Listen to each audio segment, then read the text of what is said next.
Okay, so once that scene ends where actually the scene doesn't totally end. What happens there is once all the sex slaves are freed, the main character calls his Jehovah Witness brother to come and help him. He calls him and asks him, please help me get a church for these sex slaves or a Red Cross or a safe home. So the brother is really confused. He's like, the Jehovah Witness brother, he's like, why are you forcing me to deal with this situation and to find shelter for all these girls while waiting for the parents? And he tells them he does not have time, that the girls have been freed and he has helped them be freed, and he needs some shelter. So the brother has a church, and he takes all these girls to his church, and he gives them, he calls some of the Jehovah Witness brothers and sisters, and they all bring blankets and pillows and stuff for these girls, and they put them inside of a church, and there they feed them. They allow them to shower and inside the church and stuff like that. And during this scene, the Jehovah Witness brother, has a van. He has several vans. So they come and pick these girls up in these vans. He calls some of his Jehovah Witness brothers and sisters, and they bring the church vans and they pick these girls up, and they take them to the church in these vans. And the brother is just like, I cannot believe that my brother has me doing this. He's like in disbelief. But at the same time, he feels that it's God's work to free sex slaves and to help them.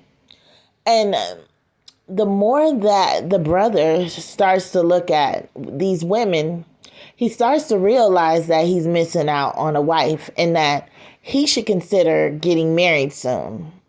And he doesn't look at these women for their sexuality. He looks at these women for their companionships, for their freedom to be women, to be free women. And then he starts to realize that marriage is very important, that love is very important. And so he tells himself that if it's for him to marry, that Jehovah will help him to marry. And so his brothers and sisters come to pick up the girls. They give them the showers, they feed them, and then they get the telephone numbers, and they allow them to phone their parents. And during this scene, there are girls phoning their family members, and their family members are in disarray. So then the Jehovah Witness brothers and sisters agreed to take these sex slaves back to Tennessee in the vans. They agreed to. And the brother says, the Jehovah Witness brother tells the other brother, it is my work and my will to do this. So tomorrow we're going to head out and we're going to get these girls back to their homes. And so he tells the parents that they can all meet at a certain spot tomorrow, and tomorrow evening. And so they all agree to meet at a certain spot. And the Jehovah Witness brothers and sisters, they drop off all of these sex slaves back to Tennessee. And the parents are all waiting there, crying, screaming, happy to see their children again, just crying and screaming. And the brother tells the parents, I'm doing this for my sister who was killed and raped and who was murdered and raped under a bridge and left there to die. And so the parents are in disbelief, and they're crying for him, and they're crying about the freedom of the sex slaves. And so The scene is very emotional. Um, everyone is crying, everyone is happy. The Jehovah Witness brother is praying and has his Bible and says this is God's will and this is God's work. The other brother is crying and saying that this is for his sister and he wants to seek revenge and find out who did this to her. And so the scene ends with them all getting back into the van and hitting the highway and heading back to Baltimore. And so once they get back to Baltimore, actually during the ride, the brother the Jehovah Witness brother talks to the main character. And he tells him that mom is sort of doing good and sort of doing bad. She has spells where she needs barbecue a lot, barbecue ribs, and she asks for some of the oddest food. Like, he says he doesn't know if he should buy lots of food anymore for the house because his mom spends more time demanding, fast foods from different restaurants. And so the main character, the brother, is like, well, I'm going to be home for a few days. And if you need a break from mom, you can get a break from her. I'll be there to take care of her. And then the other brother says, I don't know if that's a good idea because her boyfriend is not so keen on her being left home with you. And then the main character, the brother, says, I don't give a damn what he feels. I'm going to be home with my mother. And that's that.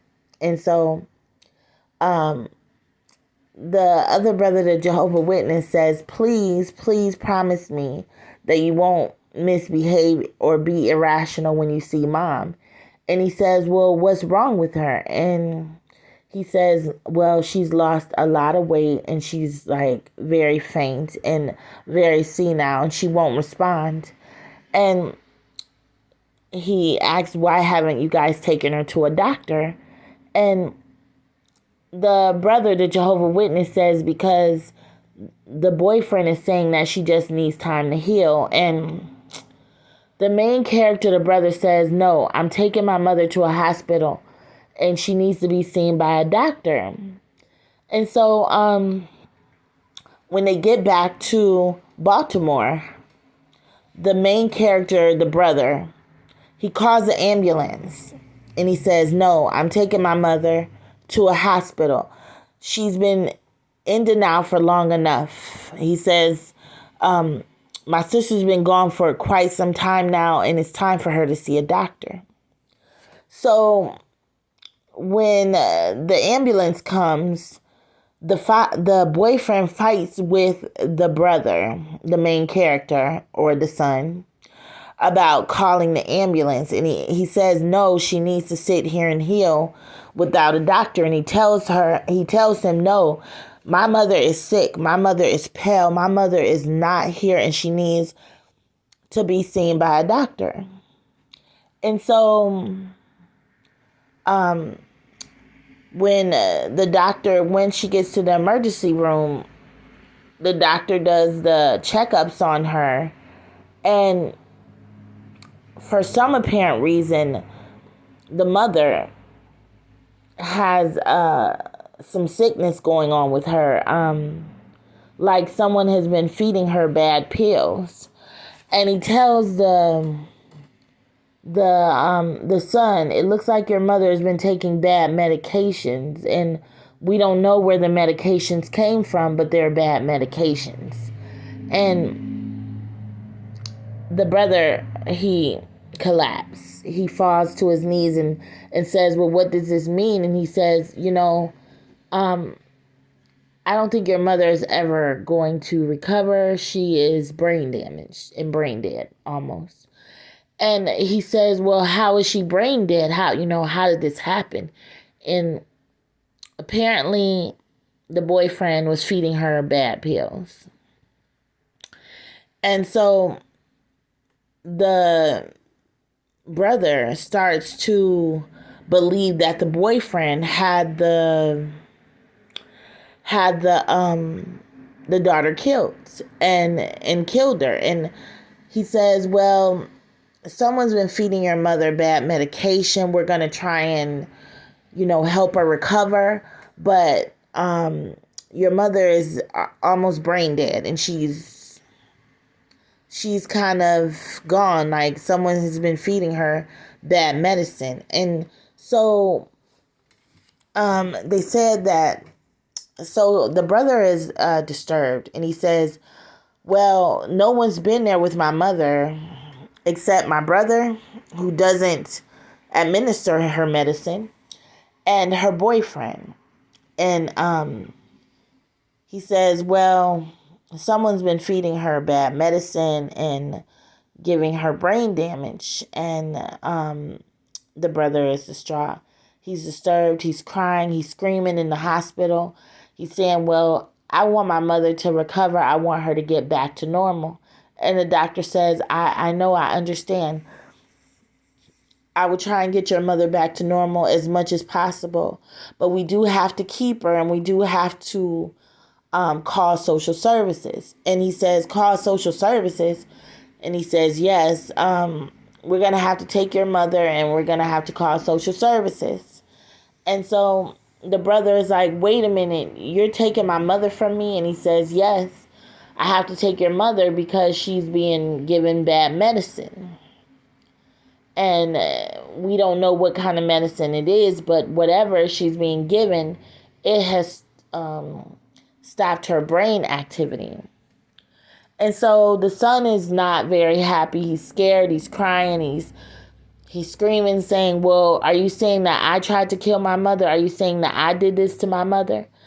And he says, I think my mother's boyfriend is the creep. I think my mother's boyfriend is the killer and the murderer. And you guys are trying to say that I did this to my mother? And the doctor said, no, we're not blaming you. We just need to keep your mother for a while, and we need to call social services.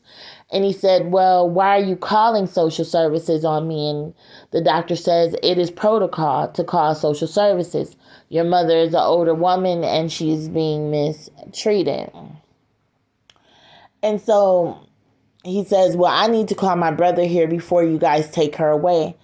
And the doctor said, well, you only have a few more minutes left with her. And he said, what? He said, you only have a few more minutes left with her. We're going to be taking your mother, and we could possibly be putting her into an old folks home until we're able to help her. And he says, my mother is not going to an old folks home. My mother is coming home with me. And he starts to scream and fight with the doctor, and the doctor tells him, I'm sorry, the time is up. We have to call social services, and we're going to be taking your mother. And the scene ends with him screaming half to death that his mother is being taken away.